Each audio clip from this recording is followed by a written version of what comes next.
So this was at the end of my workout. I actually wasn't going to do anything else. After my workout, I was like, you know what, I want to try this because I was feeling pretty good. And this is some dunk conditioning. And I talked about this, man, like 4 months ago.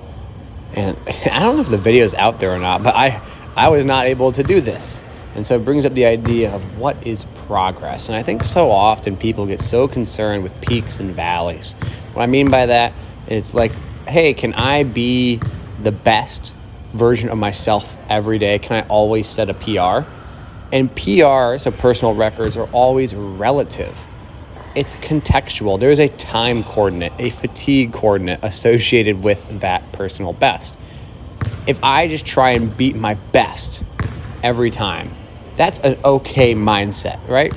I want to be better than I have been, and that's great. But just because I didn't achieve my best doesn't mean I didn't do my best for that relative context. So here's what I mean. I've been traveling, and so I haven't done a bunch of 1 foot jumping at all.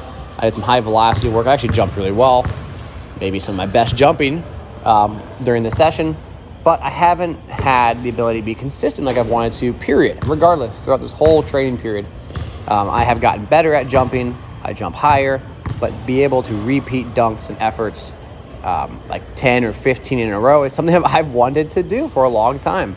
And so it's not like, hey, I need to jump super duper high every single time to dunk a basketball 10 times, 15 times in a row. It's just consistency of form, technique, the contact, and the ability to produce force. And so this kind of PR, doing something like this, a consistency PR, a rep PR, whatever you want to call it, is better than I had done before. Now, it's contextually better. It's not like these are the highest jumps I've ever done, but they are, relatively speaking, to my previous best efforts of this kind of attempt, much better. And that kind of mindset is so important because that mindset allows you to compete at a different level.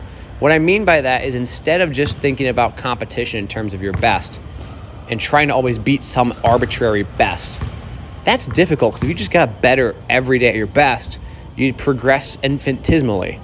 You just would be the world's greatest whatever.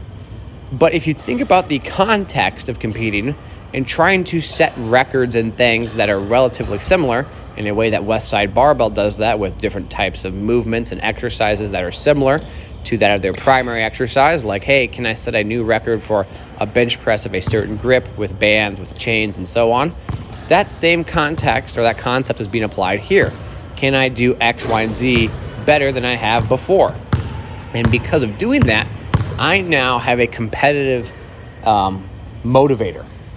Because it's easy to get discouraged if you're not going to be your best every time. It's hard. No one likes losing.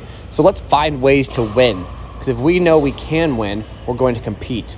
And this has to do with something called flow state. In a flow state, the level of challenge is only so difficult. It's just out of reach. If it was so difficult every time, if I had to go play against pro NBA players every pickup run, I would get discouraged and not want to play anymore.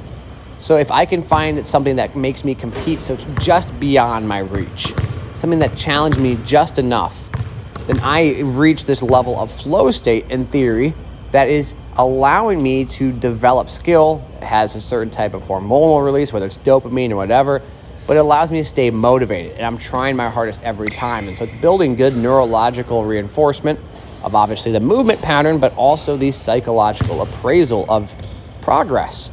And that is so underrated and so important to consider in your programming.